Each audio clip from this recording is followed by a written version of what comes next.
And with that, I want to pass off to Dr. Bejoy Thomas. He's an Associate Professor of Humanities and Social Science Department at the Indian Institute of Science, Education and Research at Pune. He's also the Chairperson of the Center for Water Research, Associate Dean of Academics, a social scientist with academic training in economics and development studies. And his research looks at two interrelated areas: water resources and environmental sustainability and development.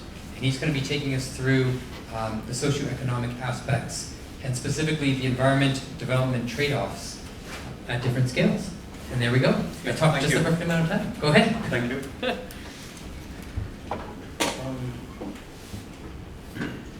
So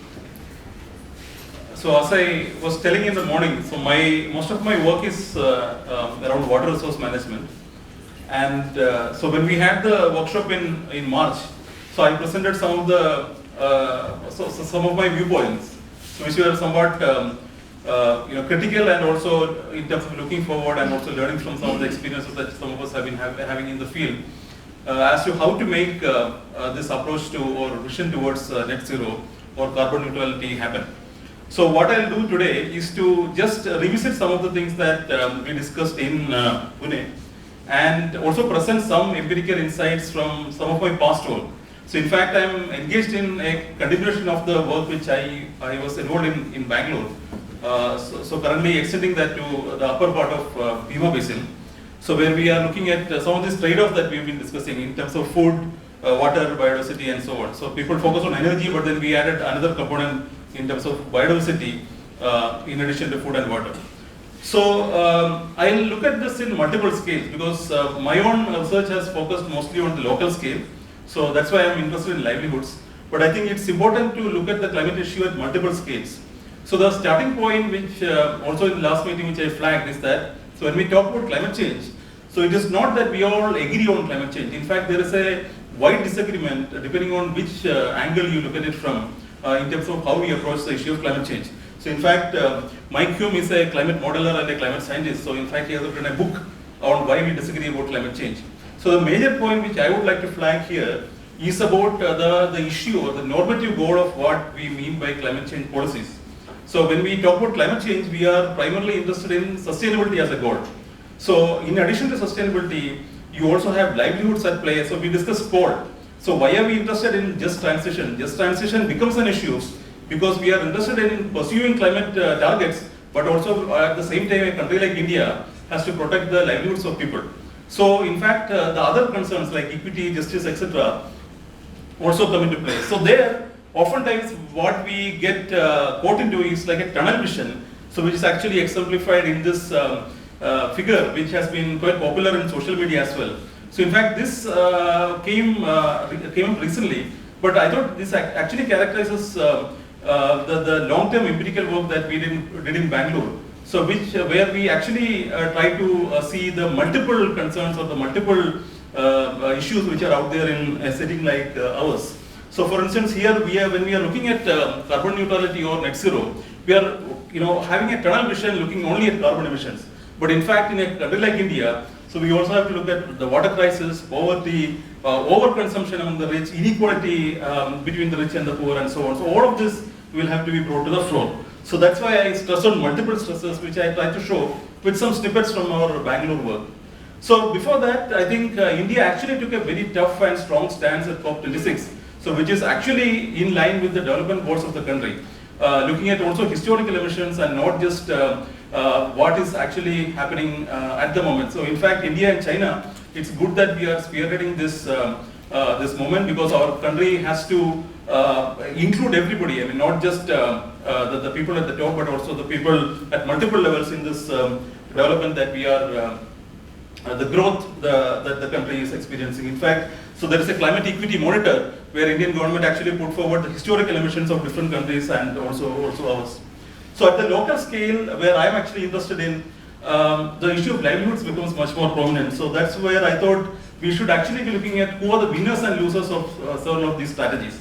And so there I thought the study that we did in Bangalore, in fact it's a project which involved 4 or 5 lead researchers, some 50, 60 research associates, field assistants, interfacing with the government, civil society, community groups, and so on. So what I'll be presenting is only a broad picture of what we did there. So where we try to integrate many of these things. So looking not just at the water angle, but also trying to bring people and also some of the transition in terms of say tree planting, for instance, how that can actually look at some of the aspirational issues that we discussed earlier, and also how that has implications for sustainability. So when we began the study in 2013, so this was triggered by some of some of our contacts who were in the civil society circles who invited us to visit the field. So this was a common site in the upper part of Bangalore, the upstream part of Bangalore. So you would see drying water bodies. So typically after the rain, Bangalore has a cascading system of tanks. The first tank gets filled, the second, it overflows in the second, third, and so on.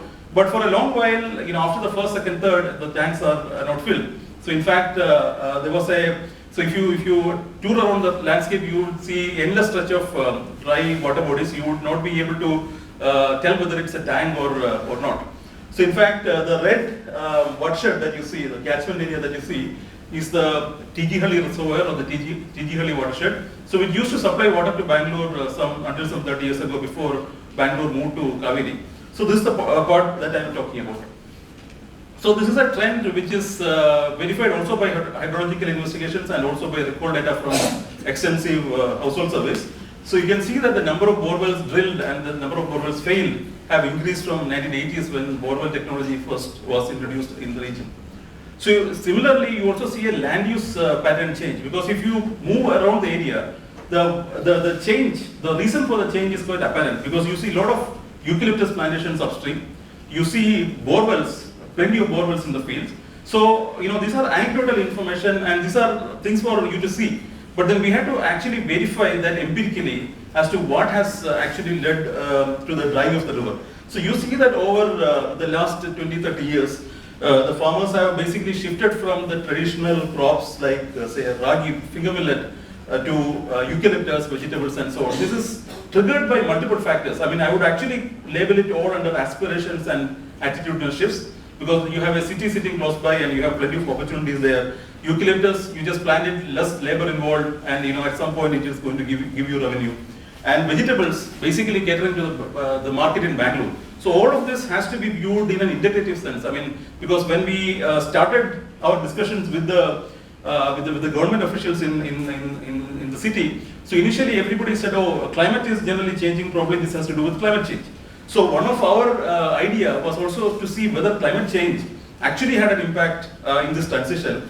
And our climate team did temperature and precipitation analysis for almost a century, and then we found that at least didn't fully explain the drying of the river in the region. So in fact, as I already said, two factors which were corroborated by both biophysical and socio-economic investigations were deep groundwater extraction and also the land use change, basically shifting to plantations, eucalyptus, and so on.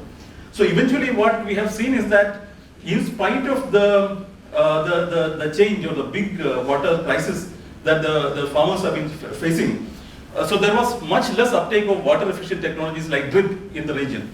So in fact, I haven't presented the survey data here. Only 37% of our entire irrigated farmers actually adopted drip. And we did some postal analysis as to why they didn't do it. And then it had to do with two things. One, obviously there was some problem with the apparatus itself clogging and so on. But these are all institutional issues which could be fixed by following up and then servicing and so on. But what was more important is that the general tendency among farmers was to just drill deeper and then use as much as possible water and then eventually maybe quit farming, because there was a lot of demand for real estate from people in the city in the region. So this again has to do with the aspirations that people have, and who are we to deny or tell them that, oh, you have to focus on sustainability and then not really look at your livelihood concerns. So in fact, we did following up on that, we did a national systematic analysis at the all India level, so which also found similar patterns existing in different parts of India. So the story which I am trying to tell is that all of this, this is how the transition has been characterized in the Bangalore case from the multiple sources of information that we gathered through several years. So all of it points to different normative concerns that any of us engaged in just transition, climate justice or net zero should actually be aiming at. So we should not just be looking at sustainability, so we should also be looking at livelihoods, resilience, equity, and so on. So we have to look at the system in terms of its integrated landscapes or integrated systems, where not just socio-institutional and climate is a part of it, but also the other factors are also influencing it. And also the transition between urban, peri-urban and rural, which is also very important, which we have to take into consideration. So what then is the way forward? So what I would suggest, which I have also been proposing at the last meeting too, is that when we intervene in a landscape, just as what Praveen has been doing in 14 trees, so we have to look at the transition over a period of time. A cross-section is not really good enough. So in terms of actionable items, probably, so we should build a good baseline as to what the socio-economic conditions in the region are, and so what are the livelihood patterns of people, how has it changed over time, what could be the potential where we could intervene. And we should look at all of that from basically normative concerns. So why are we in this enterprise? So keeping in mind not just the sustainability concerns, but also, like I've been emphasizing and re-emphasizing, the equity concerns as well. So recently there is a debate or a new jargon has come into the development and sustainability community, which is degrowth. So what I would argue is that probably degrowth is good, but it is good for maybe the elite in countries like India and also the global north. But for us, we have to look at livelihoods and sustainable livelihoods perhaps for our communities and also countries like ours. So in terms of local interventions, all of these interventions then have to be carefully planned, looking at what is working in a particular setting, what doesn't work, also inclusive, participatory along with the community. And so during our field visit, I could actually see that Praveen has in fact been doing that in his site.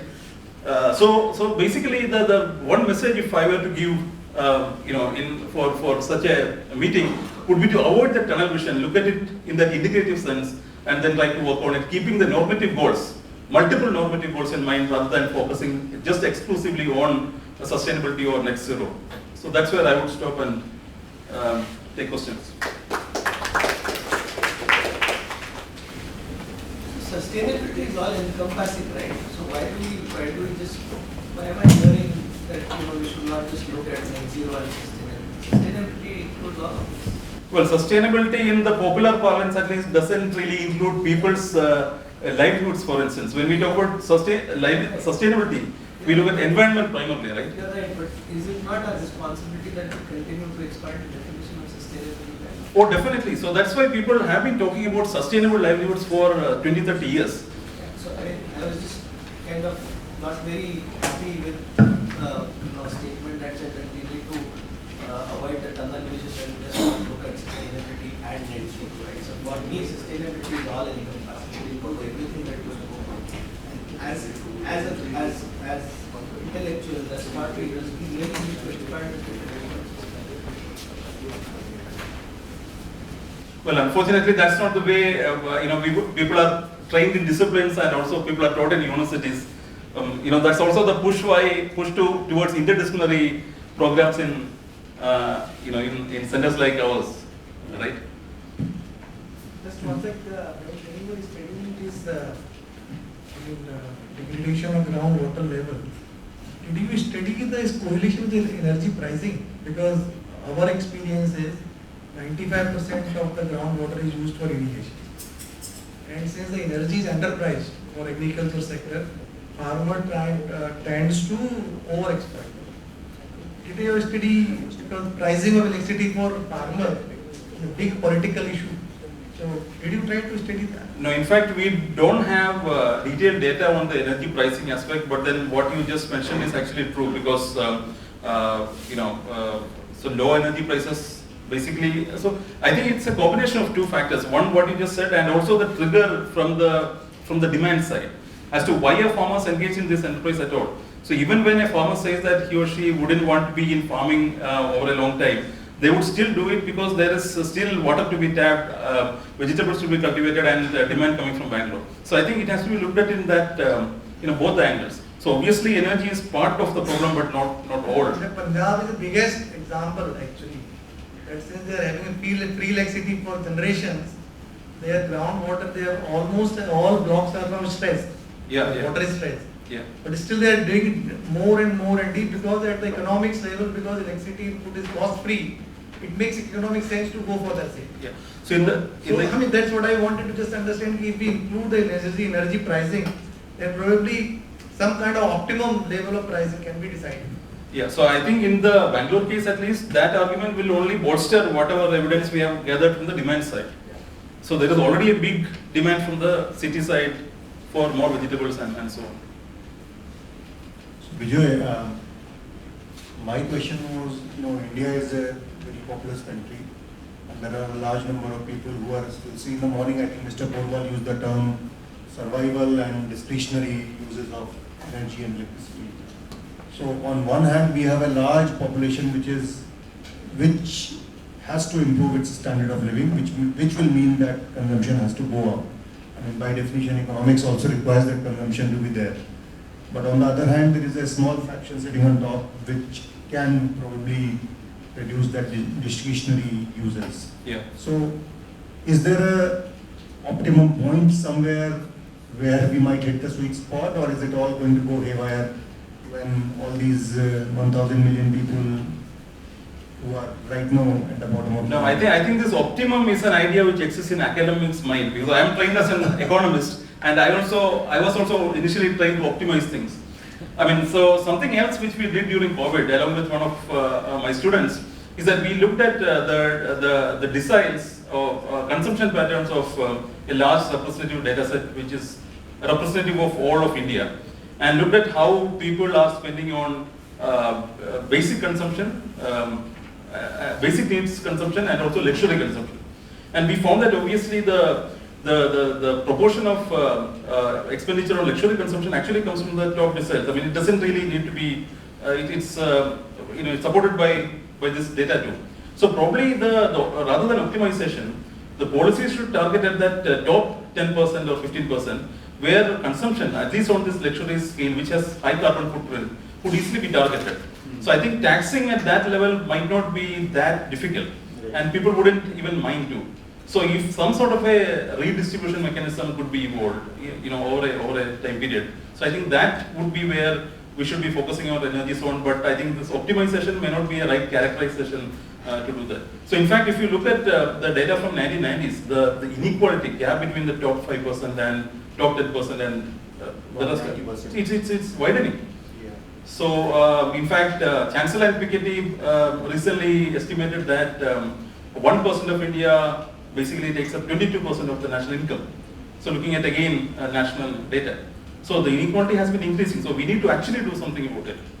So that's why, I mean, in addition to sustainability, equity is also a core concern that we have to look at. So Vijay, just out of curiosity, what was your finding on how the spending patterns were during COVID? I mean, did people spend more on basic necessities or did they actually look at? So we looked at the proportion and we found that obviously the proportion of expenditure on luxury consumption is more on the people at the top 10%, which is so where because we can't really target the bottom 10% as far as consumption is concerned. So by consumption, what I mean is consumption which has high footprint, because basic necessities we can't anyway target, right? So and then this particular student also followed up that with some interviews with high net worth individuals. And many of them have also been ready to maybe cut down on their consumption, voluntarily. So which is all good signs. So because this also ties back into consumerism, and then consumerism also ties back into mental health issues and all of that, right? So I'm just trying to.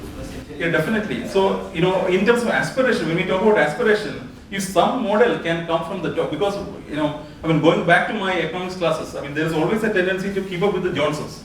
So, so then the trend is set by probably the elite.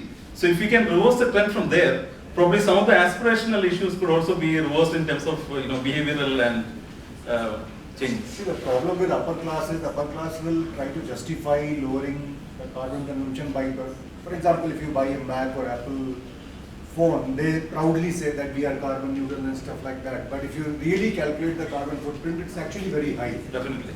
So that is how upper class tries to justify the reduction of its carbon footprint, which it is. Actually, it is shifting of carbon footprint from here to there. Yeah. Actually not a reduction. But to answer your question, there is a thought process going on of putting up a, not exactly tax, but in a way we encouraging people. If you suppose your highest slab of energy consumption, then now discounts are saying it will reduce by say 2% or 3%, we will give you some credit. So in a way we are encouraged to save energy.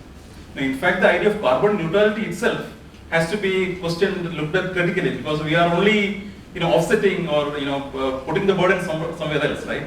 So in that sense, somebody was telling, I don't know how it's true, is that the silicon cell, if you really look at the life cycle, Yeah. in the making of silicon cell was wafer, how much energy you use, probably it may not generate throughout the life. So I don't know how much That's a research. Body division. Okay. So that is not a fact. So it No, I don't know. I'm just it saying kind of that. gets neutralized in 5 years. I didn't know that. and there could also be some rebound effect. So when you go in for maybe clean energy automobiles and so on, you never know. Maybe in 10 years you would see maybe consumption staying at the same level or probably even increasing. So Well, I mean, there is a school of thought which considers net zero or carbon neutrality as data fudgery. You basically try to shift the brick from here to there and there to here. And I think bigger issue is in a democratic setup. I mean, you can't force people beyond a point, only you have to generate some controlling mechanism or convincing mechanism. yeah, So net zero would be a long-term ideal where strategies should be, energy should be Right. focusing on. But I think just looking at a carbon neutral campus, so probably has to be looked at in a much more correct. critical and integrative fashion.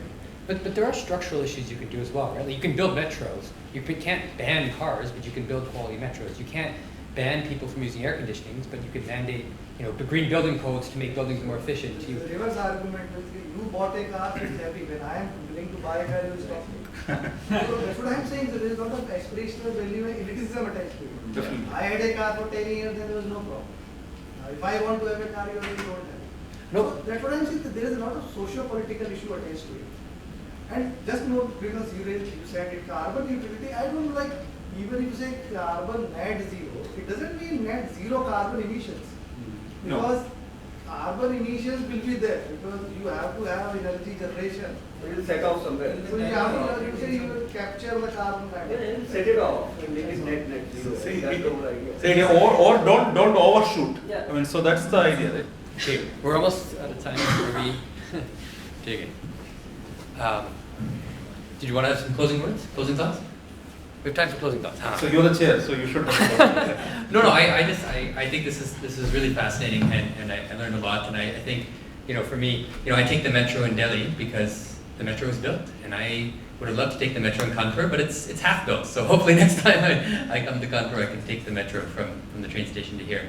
But I think, on these water issues, it's, this intersection that you so highlighted, it's an interdisciplinary issue on, getting the farmers together, getting the policymakers, getting the water management, getting the energy.